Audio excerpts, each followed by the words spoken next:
aplauda mais forte, porque Jesus Cristo é o Senhor das nossas vidas. Eu sou Márcio Fatioli, pastor da Igreja Internacional da Graça de Deus em Bauru, na rua Cussi Júnior, número 325, no centro desta cidade maravilhosa. E para você que nos acompanha ao vivo, este é o Santo Jejum da Vitória, que acontece todos os domingos às 8 horas da manhã. Vamos para Mateus capítulo 3, versículo 1.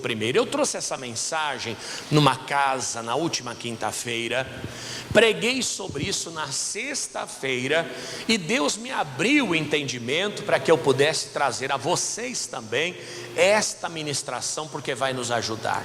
Irmãos, a grande verdade é que nós temos que resolver a causa dos problemas, não só os problemas. Todos nós queremos nos livrar da dor de cabeça, sim ou não? Mas ninguém quer resolver o problema que está causando a dor de cabeça. A pessoa vai, coloca 40 gotas de determinado remédio num copinho, toma, a dor de cabeça passa. 2, 3 dias depois, o que acontece? A dor de cabeça volta. Encontrei um amigo lá no tal do Pilates que eu estou fazendo, que agora eu sou um camarada ativo, hein, gente? Agora ninguém me segura mais, viu? Chega de fazer só levantamento de garfo, agora eu estou levantando peso, levantando equipamentos e tudo mais. E tinha um cidadão, eu sou grande, eu tenho 1,87 e sou largo também. Resumindo, né? Esta obra de arte que você está vendo. E lá onde eu estava fazendo o exercício, tinha um cidadão de 1,90, mais largo do que eu. Eu coloco para correr muita gente, ele me coloca para correr, com certeza. Eu já usei doutorzinho, não sei o quê. Irmão, se ele for ao médico, qual é a primeira coisa que o médico vai falar para ele? Você está com dor no joelho, filho? Tô. O que ele vai dizer? Emagrece bem. Até porque aqueles joelhos estão de parabéns, aguentar aquela tonelada em cima, só está doendo, ainda não travou, não parou, não quebrou, parabéns para o joelho. Só que se ele ouve uma coisa dessa e emagrece, ele fica até com raiva do médico. Eu vim no médico, o médico me dá um remédio, eu vim no médico, ele me dá uma receita. A pessoa não quer resolver o problema. Ela quer atenuar as consequências, ela quer diminuir o sofrimento, mas não resolver o problema. Pastor, sou mandado embora de todo o trabalho que eu consigo. Será que o problema está nas empresas, no mercado de trabalho? Será que não é algum comportamento que precisa ser corrigido? Verdade. Pastor, já passei em 20 igrejas, em todas elas eu tive problema. Será que o problema está nas igrejas? Será que o comportamento não tem sido a causa do problema? Você vê que na nossa vida, de um modo geral, nós queremos sempre corrigir a causa, não a origem.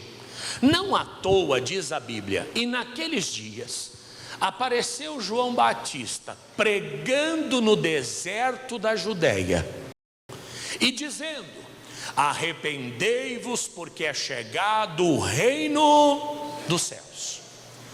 Aonde foi que esse homem apareceu, viveu e morreu? No deserto da Judéia. Amigo, geralmente quem tem a solução para os nossos problemas não é a pessoa que nós queremos ouvir. Porque geralmente quando alguém vai falar para nós da solução da nossa vida, essa pessoa vai falar o quê? De renovação de mentalidade, de postura, não é isso? De pensamento. Essa pessoa vai falar de perdão, essa pessoa vai falar de atitude. Não é o que a gente quer ouvir. Nós queremos ouvir que o outro tem que mudar, que o outro tem que fazer, que o outro é que não presta, que o outro é que tem que ser diferente na sua vida. Quando alguém olha para nós e diz assim: não, o problema está em você. Você fala: por que você está me julgando? Não, o casamento não vai para frente porque você é muito ciumento. Aí além de brigar com o marido, briga com a conselheira também. João Batista pregava no deserto porque a pregação dele não agradava a maioria das pessoas. As pessoas queriam a cura, as pessoas queriam o movimento, as pessoas queriam o evento, mas elas não queriam olhar no espelho, admitirem a necessidade de mudança e transformarem as suas vidas de uma só vez. Você quer mudar a sua vida? Quem quer mudar de vida aqui? Eu preciso mudar de vida em muita coisa. Quem quer? Quem quer mudar de vida? Diga: eu quero! Então comece. Ô glória! Agora está animado. Então começa mudando a sua vida. A gente quer mudar de vida, mudando a vida dos outros. Nossa, meu casamento vai ser mais feliz quando a minha mulher for mais compreensiva. Mas será que eu também não sou um bruto, um estúpido? Será que eu não sou um displicente? Será que eu não deixei de amá-la? Quer dizer, uma coisa puxa a outra, irmão. Você olha para alguém, sorri para a pessoa. Primeira atitude que a pessoa tem, qual que é? Se ela estiver viva, cara, se ela morreu não vai ter reação nenhuma. Mas se ela for uma pessoa viva, se você olha feio para alguém, o que acontece? Mesma coisa. Eu parei num determinado lugar, meu carro, desci e dei de cara com uma senhora que estava descendo do carro do lado. Ela olhando para mim sério, e eu continuei olhando sério para ela também. Eu e ela. Daqui a pouco ela olhou para mim e falou assim: a paz, pastor. Aí mudou tudo. Falei: ô irmã, a paz, bom dia. Eu não sabia se ela queria me matar, ou se eu não sabia quem ela era. Então, quer dizer, do jeito que ela me olhava, eu passei a olhar para ela também. Quem convive com você é reflexo das suas próprias atitudes. É verdade, e vice-versa, viu? Só que isso é o tipo de coisa e conclusão que a maioria das pessoas não quer ouvir. As pessoas querem ouvir que o mundo não presta e que elas são boas, é verdade ou não? Não à toa João Batista pregava no deserto. Por que pregava no deserto? Porque as suas palavras eram tidas como duras. E qual era a palavra de João Batista? Arrependei-vos. Na verdade, a pregação de João Batista resolve 100% dos nossos problemas. Pastor, como assim? Se o nosso problema foi adquirido lá no Jardim do Éden, por conta do pecado original, lembra daquela passagem? Não coma do fruto que está no meio do jardim, porque no dia em que vocês comerem, vocês certamente o quê? Morrerão. Eles comeram, e o que aconteceu? Morreram. Não, pastor, eles continuaram vivos. A primeira morte, e a mais relevante, é a morte espiritual, gente. A partir daquele momento que a sentença foi dada, porque o Senhor apareceu, resolveu a questão, né, tete a tete com eles, a partir daquele dia eles nunca mais viram a Deus.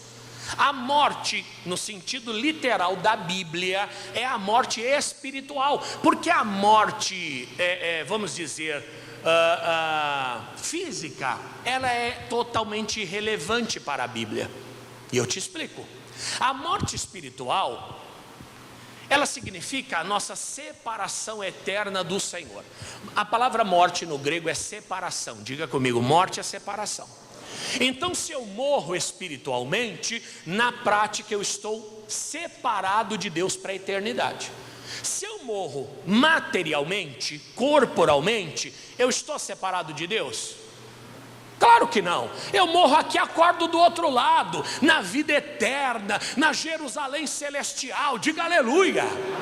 Então morrer fisicamente não necessariamente é o problema. O problema maior é morrer espiritualmente, porque aí você viverá, eu viverei, qualquer outro viverá, mas a morte eterna junto com o diabo e os seus anjos.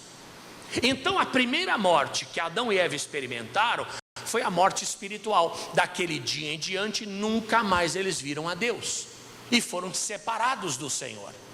Só que a morte, ela não se ateve ao campo espiritual, ela se estendeu ao campo material, porque a partir daquele dia eles se tornaram mortais, corporalmente falando, e não somente mortais no seu corpo. A morte entrou nas suas emoções. Foi onde surgiu a depressão, a síndrome do pânico, a ansiedade, o medo, a solidão.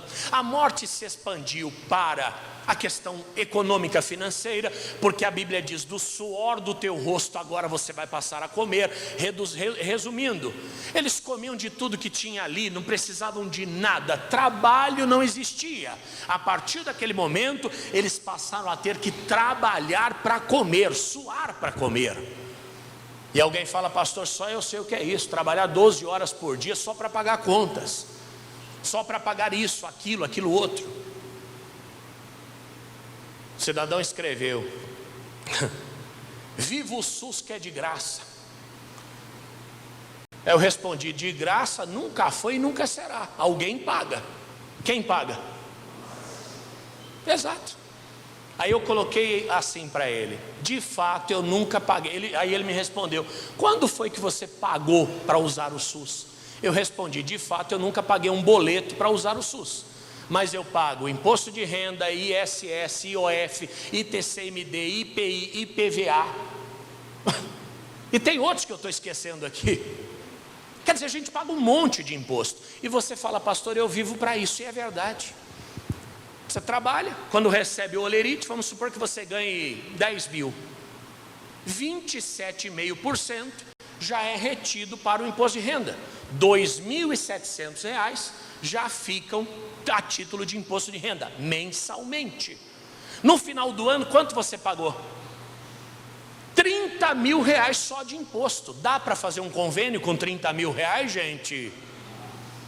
Convênio, faculdade, não é? Dá para iluminar a porta de casa, dá para contratar uma empresa de segurança. Resumindo, de graça nunca foi e nunca vai ser, e é caro ainda por cima. Sem contar que além do imposto de renda, você paga no produto que compra, você paga o ICMS, você paga IPI se for um produto industrializado. Que mais? Aí você compra um carro, você paga o IPVA. Você vende uma casa, você paga o ITCMD. Resumindo, você paga por tudo, nada é de graça. E isso está incluído na condenação do Jardim do Éden, que nós viveríamos para trabalhar. Quando você entende isso, você busca caminhos para se livrar desse sofrimento. Você não nasceu para trabalhar, você não vive para trabalhar, você trabalha para viver. Porque o trabalho, quando se torna uma ferramenta de escravidão, ele tira a tua liberdade, ele tira a tua paz, ele tira a tua tranquilidade, ele tira o prazer da vida. Irmãos, eu sei, morava na cidade de Tiradentes, trabalhava em Osasco. Quem conhece São Paulo? É como morar em Botucatu e trabalhar em Jaú. Irmãos, eu levava 2 horas para ir, 2 horas para voltar. Eu gastava mais minha energia no transporte do que no trabalho. Horrível, terrível, sofrível. Às vezes eu preferia tomar uma injeção no hospital e levar um atestado do que trabalhar, porque era mais gostosa a injeção do que esse processo. Você fala: pastor, e o casamento? A mesma coisa. Entrou a morte, entrou a separação, entrou a rivalidade, entrou o rancor, entrou o desrespeito. Por isso que as coisas viraram de ponta cabeça. Só que por outro lado, a solução para todo esse sofrimento e todo esse mal está onde? No perdão do pecado. Porque se o pecado, ele trouxe todo esse sofrimento, e eu poderia falar aqui da saúde, poderia falar aqui da nossa dignidade como ser humano, não é? O pecado acaba com tudo. Veja o que um usuário de drogas faz com a sua própria vida, não é verdade? Revira lixo, come lixo, dorme na rua, não toma banho, urina na roupa numa noite fria para poder se esquentar. É horrível, a pessoa não tem dignidade, rouba a própria família. Tudo isso começou no Jardim do Éden. E por que tudo isso começou lá? Por conta do pecado. Desobedeceram a Deus. Só que qual é a solução para o pecado, gente? O perdão. O perdão é o remédio, o perdão é o antídoto, o perdão é a solução. Então quem está doente precisa ser perdoado e receber a cura que Deus tem para a sua vida.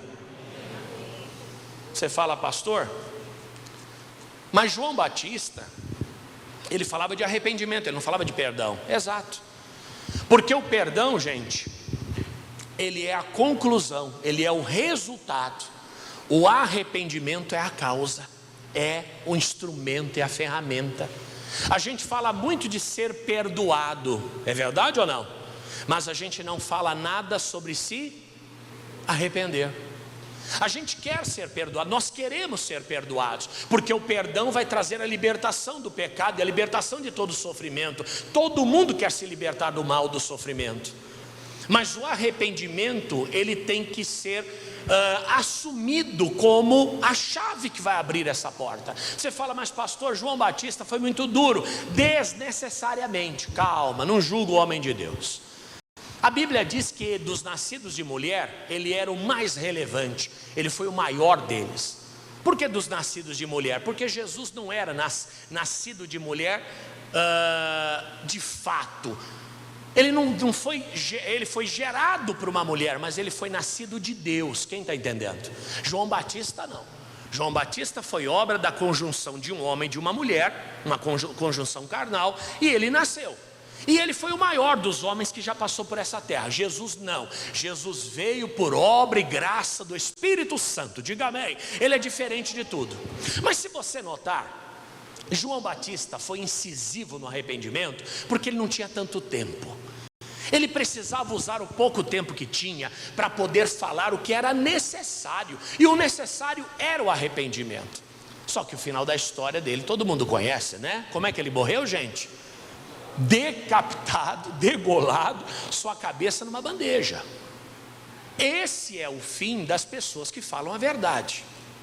Pastor, mas todo mundo vai perder a cabeça? Não, perde um emprego, às vezes perde um amigo, às vezes perde um membro, às vezes perde um obreiro, às vezes perde até o cônjuge. Perde.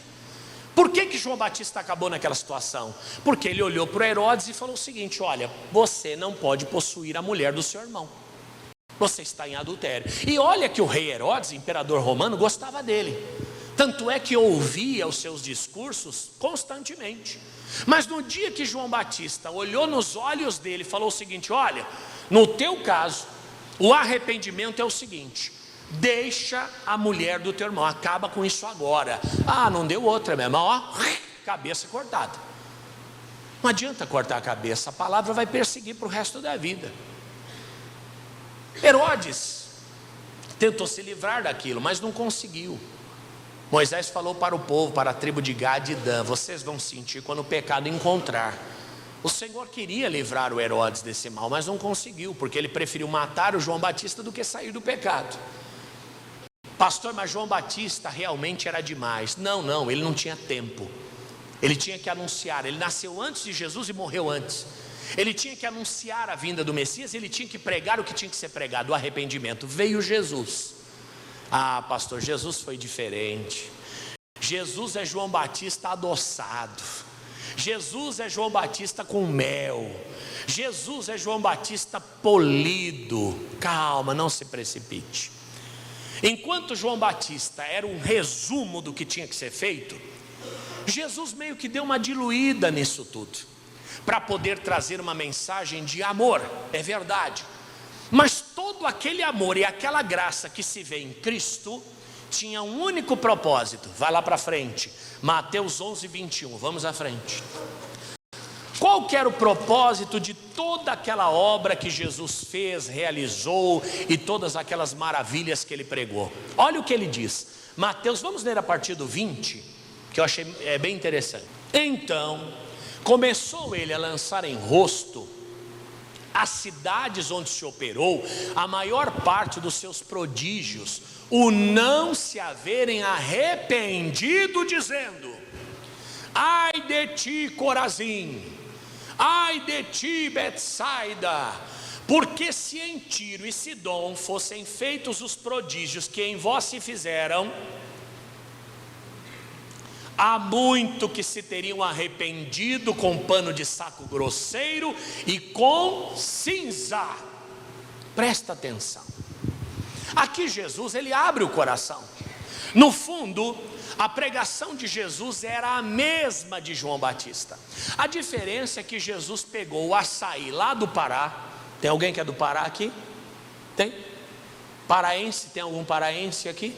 Não tem? Mineiro tem? Cadê os mineiros? Levanta a mão. Baiano tem?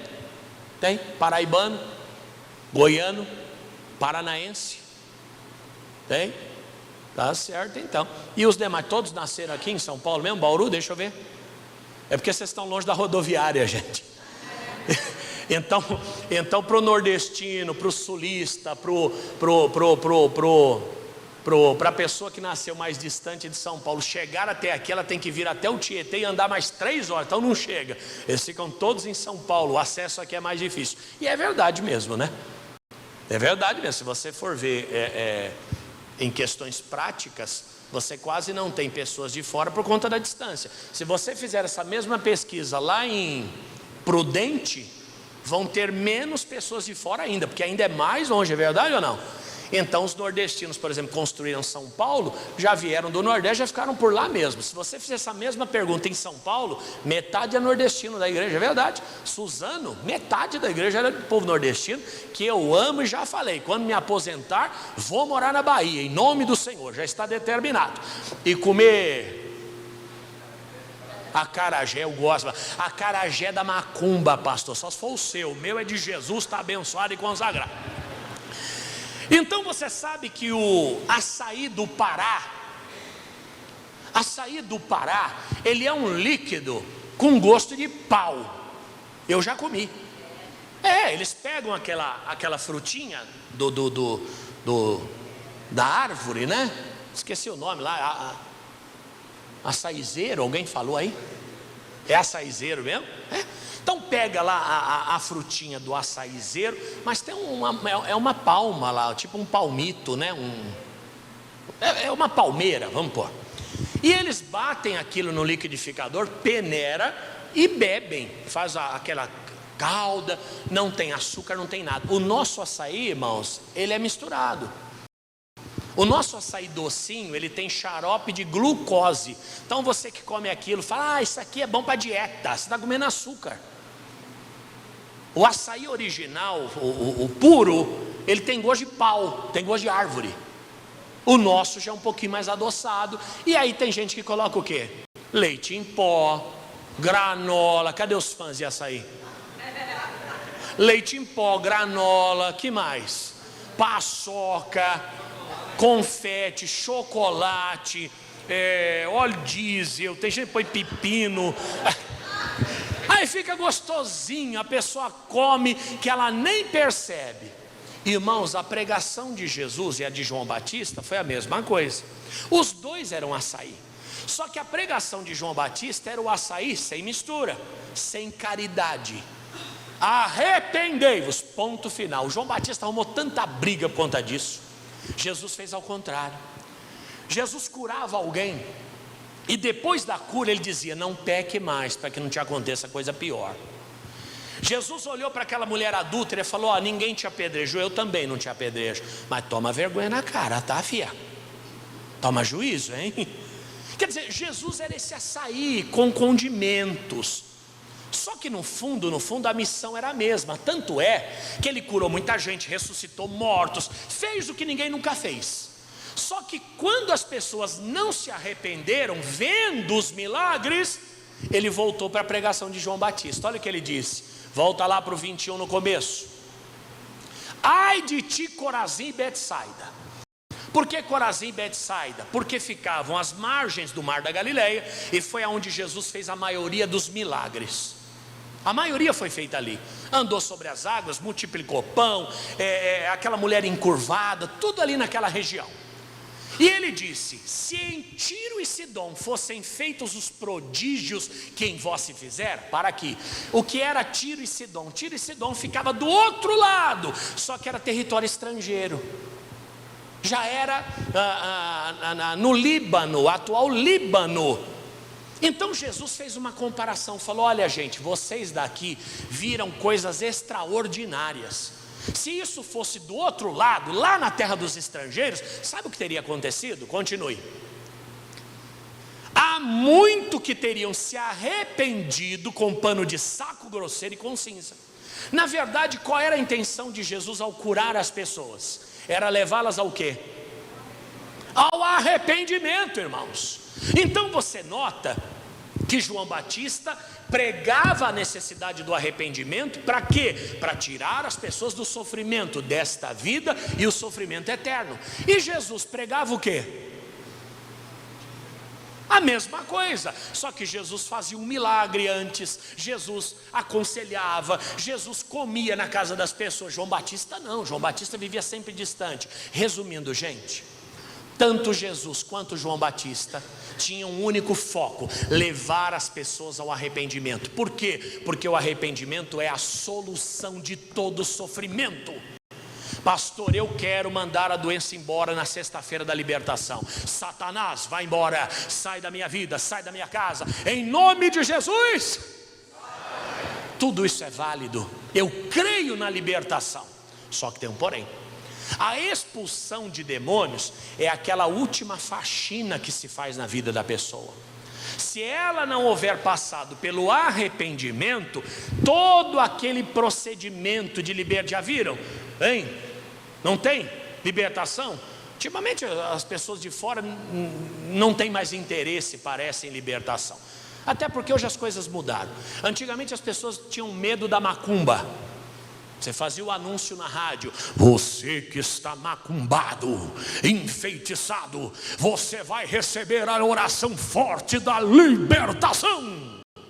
E as pessoas vinham. Hoje você fala: você que está macumbado, a pessoa fala: tô mesmo, eu vou te livrar disso. Mas eu não quero. O mundo mudou. Até porque o abismo é logo ali, né? Nós já, irmãos, eu na minha cabeça, quando eu me converti, nós teríamos o trono do Senhor. Os da direita, vou apontar para cá, né? Os da direita que iriam para o céu e os da esquerda. Na minha cabeça ia ser um tumulto tremendo para dividir essas pessoas. Você é drogado, não se arrependeu? Vem para cá, para a esquerda. Você é abortista? Vai para a esquerda. Você é feitiçaria? Vai para a esquerda. Você é lavado e remido? Direita. Você, direita. Na minha cabeça ia ter uma briga tremenda. Não, Senhor, eu não quero. Vai sim. Mas não vai ser desse jeito. Vai ter uma fila. Quem quer ir para o céu, quem quer ir para o inferno. As pessoas vão naturalmente. Você percebe que elas já estão fazendo isso hoje? Já tem gente se autodeclarando: eu quero ir para o inferno, eu não acredito em Deus. E outra, no passado a declaração era: eu não acredito em Deus. Hoje a declaração é outra: nós odiamos a Deus. Eles sabem que Deus existe, eles assumem que Deus existe, mas eles já estão escolhendo o seu destino. Quem está entendendo isso? Lembra da Ivete Sangalo lá no Carnaval de Salvador? Eu não assisto o Carnaval, mas leio notícias. A Baby Consuelo, Baby do Brasil, se converteu e com seu jeitão acaba levando a palavra em alguns lugares. Ela pegou o microfone no trio elétrico e falou assim: nós já estamos vivendo o apocalipse, se arrependam, lá em Salvador. Alguém lembra dessa cena? Nossa, já esqueceram? Mas eu estou aqui para te lembrar. 3 ou 4 levantaram a mão. A Ivete Sangalo, no outro trio elétrico, do outro lado, dizia assim: que apocalipse o quê? Nós vamos marretar o apocalipse. Resumindo, ela não disse que não acreditava no apocalipse. Ela não disse que a Baby Consuelo era uma fanática e que estava fazendo algo totalmente fora de contexto naquele lugar. Ela disse que o apocalipse não teria poder contra a vida dela. Na verdade era ela quem dizia isso. Quem dizia isso? O demônio que está no coro dela, irmão. Mas é claro, conscientemente, que ela não estava possuída, ela não estava manifestada.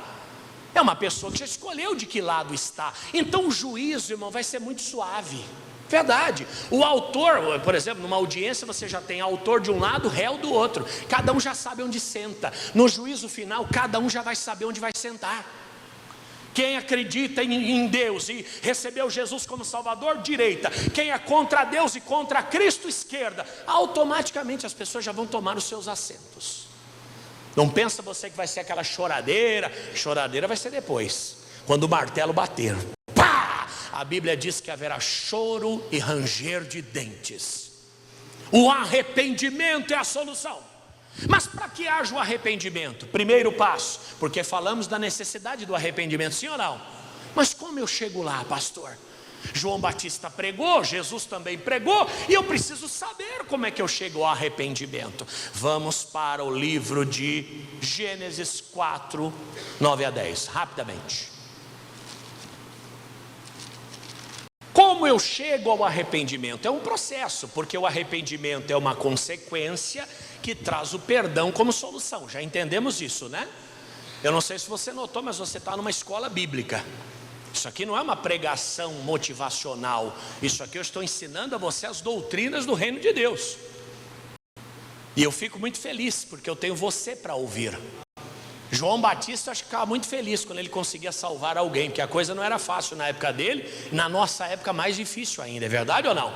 Olha o que diz: e disse o Senhor a Caim: onde está Abel, o teu irmão?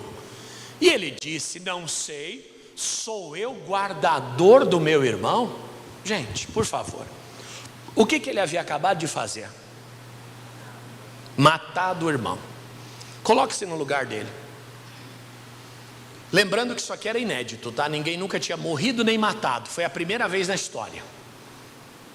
Hoje nós já sabemos como funciona a morte, como funciona o assassinato, o homicídio, todo mundo sabe. Naquele tempo ninguém sabia. É algo fora do comum, fora do que eles estavam acostumados. Se você tivesse acabado de matar o seu irmão, e alguém chegasse para você e perguntasse: aonde está o seu irmão? O que você falaria? Você. Irmãos, eu já ia começar a me tremer dos pés à cabeça. Ainda mais quem está perguntando? Deus, que sabe de tudo. Eu já tremeria dos pés à cabeça. O que você faria se você tivesse cometido um crime dessa gravidade? Choraria? Sairia correndo? Faria que nem o Chaves? O Chaves não tinha o travamento? O que você faria? Está impactado aí, né? Não sai nem palavras da sua boca, né? Sabe o que ele respondeu? Eu lá vou saber do meu irmão, eu lá sou guardador dele. Primeira coisa para o arrependimento, irmãos, é admitir que aquilo que se fez é errado. Ele não admite. Na consciência dele, ele fez algo na maior normalidade, como se não houvesse nenhuma consequência, como se fosse, sabe, algo, como se tivesse matado uma galinha. Você fala: pastor, como é que pode? Do mesmo jeito que as pessoas fazem hoje. As pessoas continuam assim. E o pior, você vê isso aqui 4.000 anos atrás. A pessoa já tem essa maldade adquirida por conta do pecado original. Imagina hoje, com o coração corrompido, onde os valores são relativizados, certo é certo não é mais certo, errado não é mais errado, aonde o óbvio tem que ser dito, aonde as pessoas não conseguem mais fazer uma autoanálise das suas próprias vidas, pelo contrário, estão com a mente cauterizada. E outra coisa, cada dia mais o errado está sendo reduzido. Está percebendo? Antigamente ninguém dormia sem falar: bença pai, bença mãe. Paramos de falar, ninguém fala mais. Só que isso foi agravando.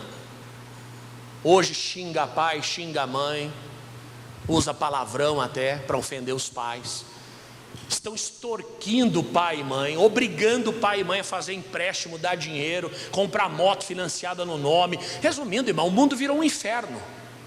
Porque cada dia mais as pessoas estão flexibilizando o erro. Verdade ou não? Virou um inferno. Antigamente pai e mãe era o melhor que a pessoa tem na vida. Hoje não, hoje é a amante, é a cachaça, é a droga, é a sei lá o quê. Mas isso está em todas as áreas. Como era o ensino no passado, 30 anos atrás. Eu estudei alguns aninhos atrás já, 20 e poucos anos, terminei tudo aí. Irmãos, eu era da turma da bagunça, sempre fui bagunceiro. Até hoje eu faço minha bagunça. Até como pastor, faço minhas brincadeiras, minhas coisas. Na escola, meu Deus do céu, mas eu envolvia a professora era minha amiga, a professora ria junto comigo. Hoje não, hoje é cadeirada, hoje é ameaça de morte, é facada nas costas. Ninguém vai na escola mais para aprender. E quando ensinam alguma coisa é educação sexual, como se isso precisasse aprender na escola. Ô pastor, mas tem que ensinar para a moça se proteger, tem que ensinar para evitar a gravidez indesejada. Irmãos, isso as famílias já fazem. Isso pai e mãe já faz, não precisa a escola se meter nisso, porque toda vez que a escola se mete nisso, é para ensinar a dança do cavalo não sei o quê. Alguém viu essa apresentação aí, das notícias? Turma seminua, fazendo cenas de simulação de ato sexual, para as crianças assistirem. É isso que está precisando? Meu irmão, E isso vai flexibilizando. Não à toa as mocinhas de 12 anos, 10 anos estão engravidando. E depois qual é a solução que eles têm? O aborto. Eles mesmos prostituem as crianças e depois eles levam a criança a abortar. Porque afinal de contas, criança não é mãe, mas criança também não tem relação íntima. É isso ou não? Então você vê o ciclo de imundície que esse mundo está. Por isso as pessoas hoje estão tão difíceis de serem ensinadas, porque elas estão flexibilizando o certo e o errado. Não tem mais admissão, não, isso aqui não presta, gente. E outra, quem fala que não presta é que é o culpado, é que não presta. Verdade ou não? Falei para vocês da história do meu irmão. Meu irmão mora lá com a minha mãe. Não é uma comunidade, é um conjunto do CDHU, mas o crime organizado está em todo canto, né? E lá também. E o meu irmão falou de um determinado candidato lá na internet, no Facebook dele, no Instagram. E o PCC chamou ele. Falou: rapaz, você está colocando na sua rede social apoio a determinado candidato? E o irmão do PCC falou para ele: você está querendo destruir a democracia? E meu irmão olhou para o criminoso lá e falou: não, quem está querendo destruir é você, porque você não deixa eu votar em quem eu quero. Você vê como as coisas são relativas? A defesa, na verdade, virou o ataque. Na verdade, a proteção virou o crime, na verdade. E a gente acha isso normal. A droga sendo relativizada. A gente não anda com a Bíblia na rua, o outro anda com um cigarro de maconha na orelha. Alguém já viu essa cena por aí? As pessoas estão perdendo a consciência, irmão. Sem consciência não há arrependimento. E sem arrependimento não há o quê? Não há salvação. É isso que o diabo quer, flexibilizar tudo para que você não chegue à salvação. Porque daqui a pouco a relação antes do casamento é normal, a droga é normal, a bebida alcoólica é normal, a mentira é normal. Afinal de contas, nós flexibilizamos a mentira para salvar a vida de alguém. Daqui a pouco a desonestidade é normal, tudo é normal. E o que significa normal? O que vem da norma. Resumindo, o pecado faz parte da nossa norma de convivência. Resumindo, daqui a pouco não tem salvação para mais ninguém. Porque se eu não admito que aquilo que eu faço é errado, como é que eu chego ao arrependimento? Lembra do Jânio Quadros? Presidente, por que o senhor bebe? O que ele falou? Eu bebo porque é líquido, se fosse sólido eu comeria. Como é que uma pessoa dessa se arrepende? Se ele nem julga que a bebida é algo ruim para ele. Não tem salvação.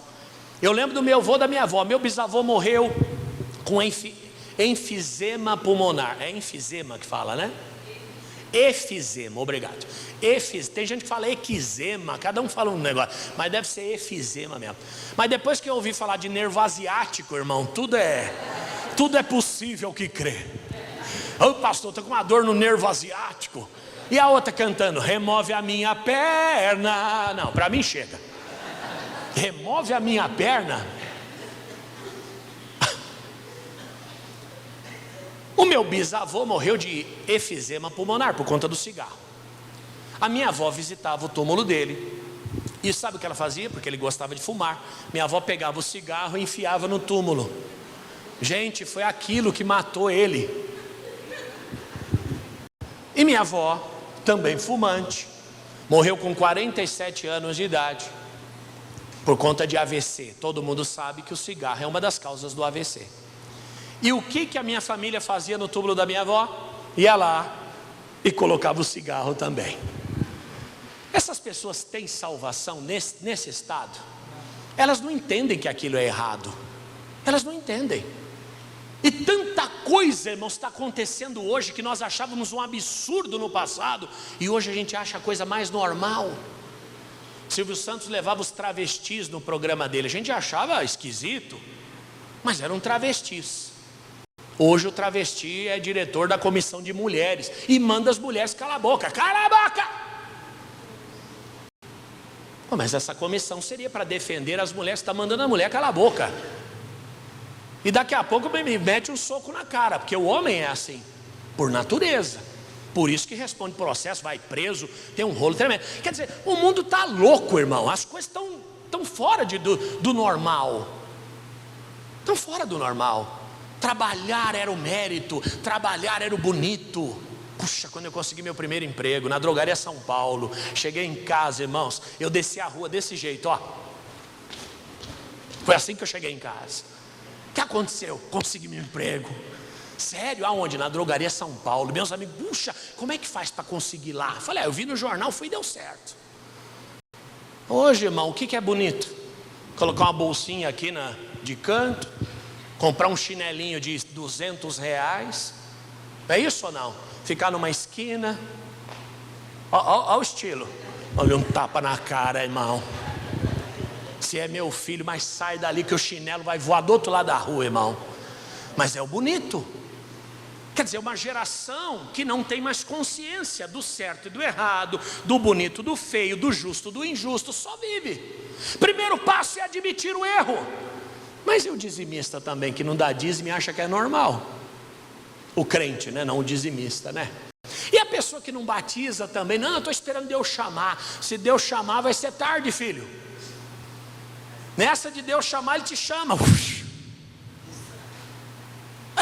Você está esperando o quê? Morrer para batizar? Depois que morrer, a árvore na direção que cair ali ficará. Sabe o que a Bíblia diz com isso? Do jeito que você morrer, você permanece. Não tem mais salvação, não tem mais saída. Mas a pessoa acha normal. É amigado e não sente nada. Não é normal, pastor. Hoje, eu e meu namorado. Não tem isso? Eu e meu namorado. O que é namorado? Mistura de namorado com de Satanás? Sou eu o guardião do meu irmão? O Senhor podia ter falado, não, você é o assassino mesmo. Que paciência que Deus tem, né, gente? É ou não? Que paciência. Podia ter envergonhado ele na mesma hora. Mas depois de admitir o erro, você que ainda tem consciência, nós que ainda temos, sabemos a distinção do certo e do errado, estamos quebrantados, admitimos que temos que melhorar. Quem aqui admite que tem que melhorar? Diga, eu tenho que melhorar, eu tenho que melhorar. Nós temos que ir para Êxodo 9:27, rapidamente. Irmãos, deixando claro, não tenho nada contra a opção sexual de ninguém, cada um faz o que quer com a sua vida. Ainda mais eu sou um cara totalmente desencanado, irmão. Fanático eu não sou, nem religioso. Às vezes meus amigos falam alguma coisa, eu já logo falo, eu não sou da sua religião. Porque tem crente que é religioso, né? Não, hoje eu fiz 48 horas de jejum. Passou fome, porque se fez para falar para os outros, você só passou fome. Não, porque hoje eu orei 4 horas e 50 minutos. Parabéns, você para um monge budista está perfeito, talvez para um cristão não. O próprio Senhor disse, entra no teu quarto, fecha a tua porta e ora. Não viva a vida aparecendo para ninguém. Você não tem que aparecer, você tem que ser. Ser é diferente de aparecer. A pessoa faz da vida dela o que ela quiser. Eu sou um coelhinho, o problema é seu. Eu sou uma girafa, eu sou um tatu, eu sou uma lontra. Agora, irmão, querer que as pessoas engulam a realidade das coisas, né? Ou uma mentira, uma farsa, aí não dá. Aí não dá. A nossa Bíblia, a palavra de Deus, ela é clara sobre essas coisas. E o preço é alto para quem se posiciona, mas tem que posicionar. Inclusive dentro da tua casa, viu? Coloca a rédea lá, senão você perde seus filhos, netos, bisnetos e tudo mais. Seja sincero com eles. Um dia pregando, falando com meu pai, falei, pai, não pode ser desse jeito, Deus fez homem e mulher. Meu pai falou, então tem que enfiar a lâmpada fluorescente na cara. Alguém lembra daquele 2 homens de mãos dadas na Paulista, pegaram uma fluorescente, pô! Falei, não, nada disso, pelo contrário, quem faz isso tem que ser punido, preso, condenado. Todo ser humano merece respeito. Agora eu não sou obrigado a ir contra a ciência, tampouco a Bíblia. É a minha fé, a minha crença, eu ainda tenho direito de crer. Se eu tiver direito eu agradeço. Verdade ou não? Outra coisa é a falácia de prisões. Feminicídio, matricídio, tem tantos tipos de sídio. Eu ia até fazer a pesquisa e esqueci. Transfobia, não sei o que, matou não sei quem, pena tal, matou não sei quem, pena tal, não precisa de nada disso. Se quiserem de fato resolver o problema, olha nos meus olhos, sabe o que tem que ser feito? Matar alguém 50 anos de prisão, regime fechado, pronto. Não mata mais travesti, não mata mulher, não mata mais ninguém. Agora a gente vai criando um monte de lei que não funciona nem para a mulher, nem para o travesti, nem para o homem, nem para ninguém. Por quê? Mata, é primário? Tem endereço fixo? Também. Então cumpre em casa, meu filho, vai lá, você passa 3, 4 meses aqui, vai cumprir pena em casa, pronto, o cara já está na rua. Matar alguém, qualquer ser humano, quem está entendendo? Qualquer ser humano, 50 anos regime fechado. Eu quero ver quem é o louco de dar um tiro numa pessoa. Quem concorda com o pastor? Não tem solução de outro jeito, irmãos. De outro jeito é só para te enganar. De outro jeito é só para dizer que está resolvendo o problema. Então a gente precisa resolver, voltando para o que estamos dizendo, a nossa vida. Então o faraó mandou chamar a Moisés e Arão e disse-lhe: ó faraó, gente, esta vez eu pequei. O Senhor é justo, mas eu e o meu povo ímpios. Faraó virou crente. Lá vem Faraó, na frente Israel, quem chegará primeiro? Ainda bem que veio o irmão da Praia Grande aqui, porque vocês não conhecem essa música, não é possível? Essa música tem 96 anos, gente. O faraó falou: eu pequei. Sabe quando ele falou isso? Reginaldo, pastora Thelma, quando o Senhor havia lançado a 7ª praga sobre o Egito, já tinha virado o Egito de ponta cabeça. Ele chama o Moisés e falou: Moisés, eu pequei realmente, olha, eu estou totalmente errado, eu e meu povo. Moisés falou: então tá bom, eu vou orar e a praga vai cessar, tá bom? Você tem consciência do pecado, né? Que você tem que liberar de Israel, você não está liberando. Não, pode orar, acaba aqui. E a 7ª praga, o número 7, representa a totalidade, o pior que já podia ter acontecido. A praga cessou. Sabe o que ele fez? Vai lá pro versículo, é o 34, vai lá pro 34, 9:34. Moisés orou, parou o problema. Vendo o faraó que cessou a chuva e a saraiva e os trovões, saraiva é chuva de pedra, tá? Continuou a pecar e agravou seu coração, ele e os seus servos. Resumindo, primeiro falamos que tem que admitir o pecado, não é isso? Se não admitir, nós vamos ficar sempre escondendo os nossos erros e não vamos chegar ao arrependimento. Só que uma vez que você admitiu o pecado, o próximo passo é cessar a prática. Senhor, perdoa porque eu estou bebendo. O que? Essa cachaça? Não, aqui eu vou beber amanhã. Não tem como. Isso é uma prática deliberada. Não tem perdão para quem faz propositalmente, irmãos. Às vezes a gente até admite que aquilo é errado. Falei lá na casa onde eu fiz a campanha, o cidadão colocou no carro: Deus é fiel, vírgula, eu é que não presto mesmo. Gente, o que isso muda na vida dele? Deus continua fiel e ele o quê? Continua não prestando. Muitas vezes nós somos assim. Eu sou assim mesmo, é meu jeito, sabe? Eu reconheço, eu admito, mas enquanto não cessar, não vai ter solução. Qual o motivo das brigas? A ignorância? Eu admito, eu sou ignorante. E aí, o que a gente vai fazer agora? Não, vou continuar sendo. Então não tem saída. O que está aumentando a pressão? O refrigerante que eu estou tomando, que a gente assimila a pressão com sal, né? Mas o açúcar também sobe a pressão. Já comprou um fardinho de Coca-Cola, já está lá. Resumindo, vai continuar desse jeito, até explodir. É ou não é? Tem que cessar. Qual é a prática que faz com que a gente seja demitido? Eu tenho dificuldade de acordar cedo. Eu tenho dificuldade, de receber ordens. Então, meu irmão, não vai ter emprego para você. Não vai ter trabalho para você. Então eu vou abrir a minha própria empresa. Também não dá, que você não gosta de acordar cedo. O patrão é o primeiro a chegar. Quer dizer, qual é a saída? Primeiro é admitir, depois é cessar. Depois a Bíblia diz em 1 João 1:8-9, vamos lá rapidinho. 1 João 1:8. Se dissermos que não temos pecado, enganamo-nos a nós mesmos e não há verdade em nós. Se confessarmos os nossos pecados, Ele é o quê? Fiel e justo para nos perdoar os pecados e nos purificar de toda injustiça. Qual é o critério aqui, gente? Confessar. Pastor, eu admito, eu parei de fazer o que eu fazia, mas eu não confesso.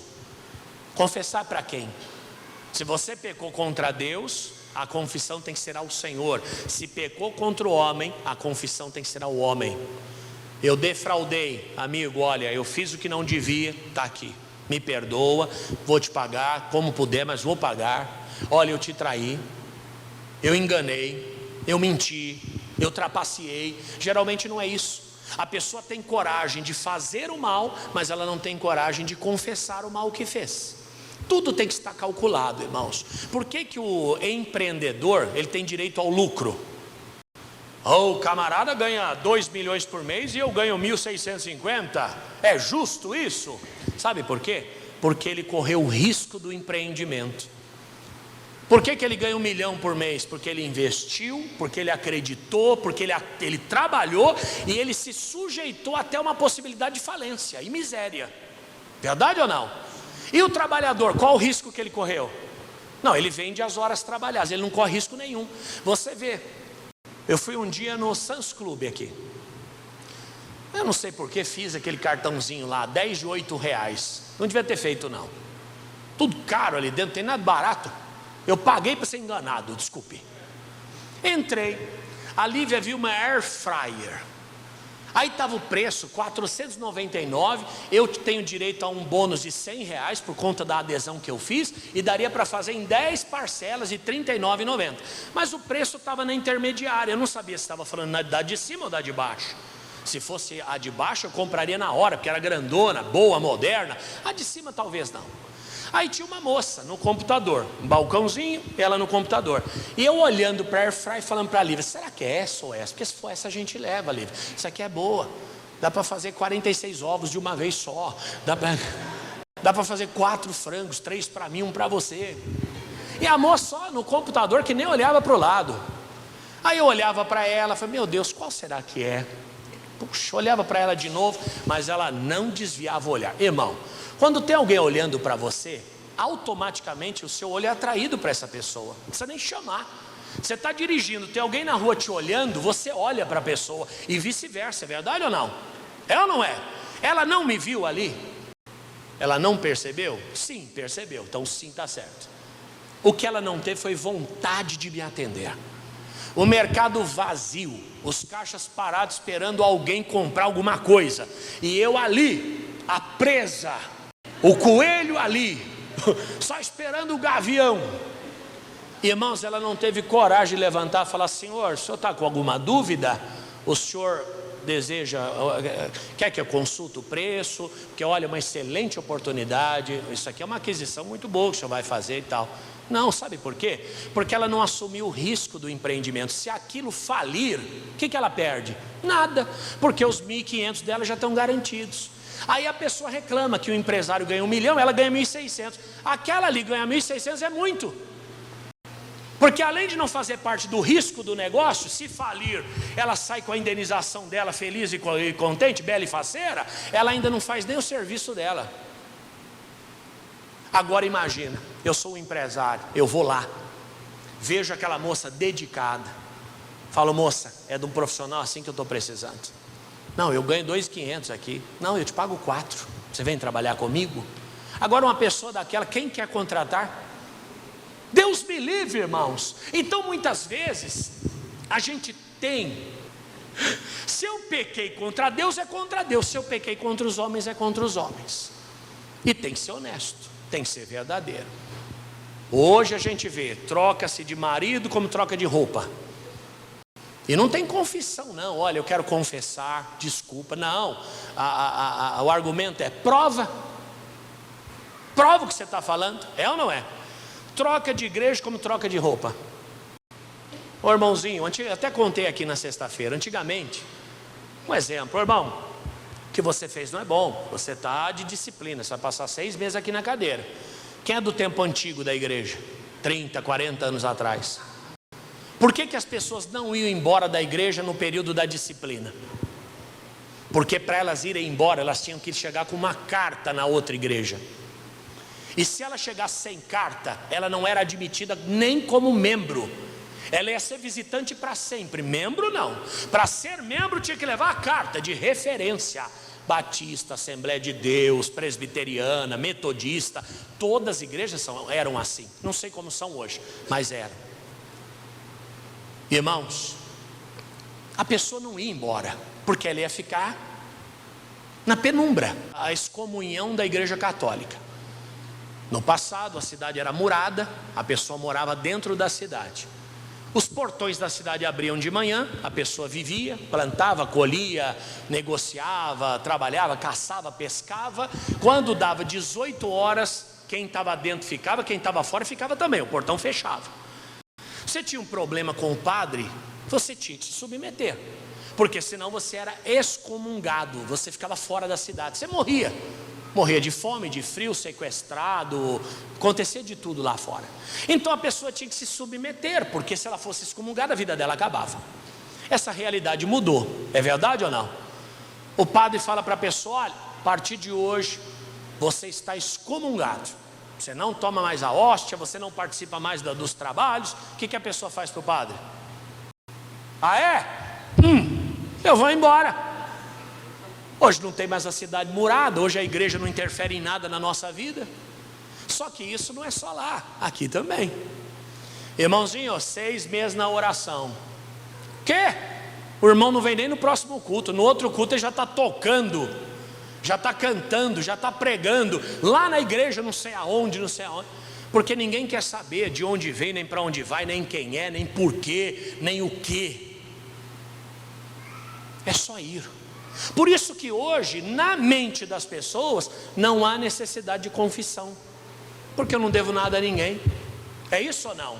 Só que tem um porém, vou ser sincero a você: a pessoa até vai, mas a bênção fica, porque ela não tem legalidade espiritual. Pastor, é só na igreja? Não. Você trabalhou num lugar, se serviu daquele lugar, como é que você vai sair de lá?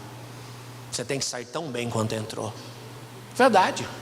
Não, porque a minha relação é de patrão e empregado. Tá, mas o Senhor está no meio dessa relação. Você não é um qualquer, você é um servo do Deus vivo. Amém? Uma gerente fez para mim algo que eu precisava. Aí um dia ela me ligou, falou: seu Fatioli, o senhor não consegue contratar um seguro para me ajudar? Porque você tem metas, né? Falei: olha, não estou pretendendo morrer não, mas para te ajudar eu vou fazer. Fiz o seguro. Falei: por quanto tempo você precisa que eu pague esse seguro? Ah, por 6 meses. Então tá bom. Cumpri os 6 meses, depois eu fui lá, cancelei. Mas porque eu tenho uma obrigação moral com ela, ela me ajudou. Irmão, e a minha obrigação não é só com ela. Eu tenho um Senhor sobre a minha vida, que julga os meus atos, a intenção do meu coração. Então se pecou, tem que confessar. Ah, eu não quero nem saber, nunca mais vou ver na vida. Mas você está em débito. Não pode. Pastor, já morreu, o que eu faço? Fale com Deus: Senhor, realmente eu errei, eu não deveria ter errado. Além da confissão, por último, você já vai embora. Atos 26, 20. Antes anunciei primeiramente aos que estão em Damasco e em Jerusalém, e por toda a terra da Judeia aos gentios. O quê? Que se emendassem. O que é emendar? É corrigir. A Deus, né? Se emendasse a Deus, se corrigisse diante do Senhor, fazendo obras dignas de arrependimento. Irmão, isso aqui é muito sério. A Bíblia diz que a árvore, que se conhece a árvore pelo quê? Pelo fruto. A verdade é uma só: a gente não é o que a gente fala, a gente é o que a gente faz, o que a gente produz.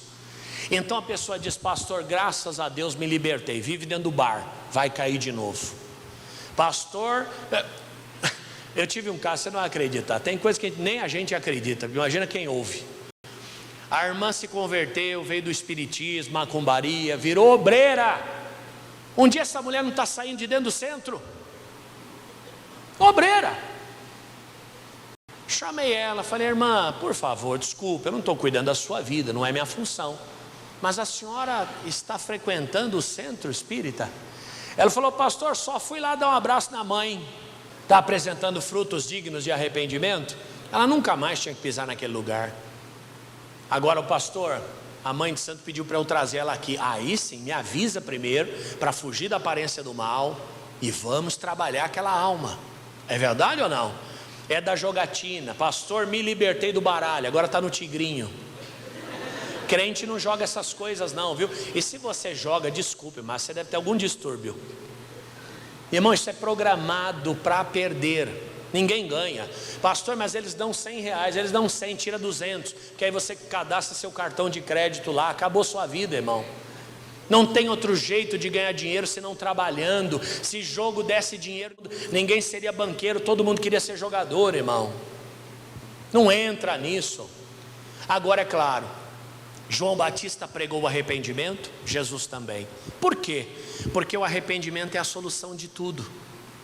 Se o mal veio pelo pecado, o bem vai vir pela libertação do pecado.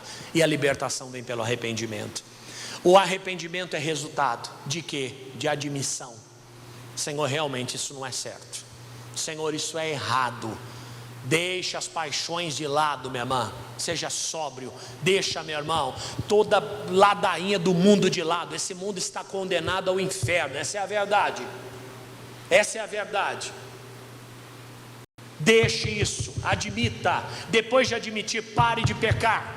Pastor, estou devendo, para de gastar. Pastor, estou chateado, para de magoar e de ser magoado. Pastor, estou sentindo Deus longe de mim, para de faltar nos cultos. Pastor, eu não entendo nada da Bíblia, então para de ficar assistindo besteira e encha o coração da palavra. Porque se você não cessar, também não adianta. Depois confesse. Procure quem errou, quem ofendeu, quem magoou, a quem deve satisfação. E por último, produza frutos de arrependimento. Nos seus olhos tem que haver arrependimento.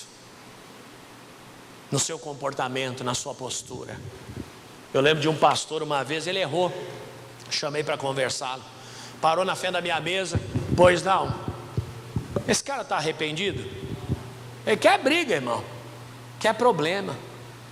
Então isso tudo tem que brotar do nosso coração para que a nossa vida seja resolvida.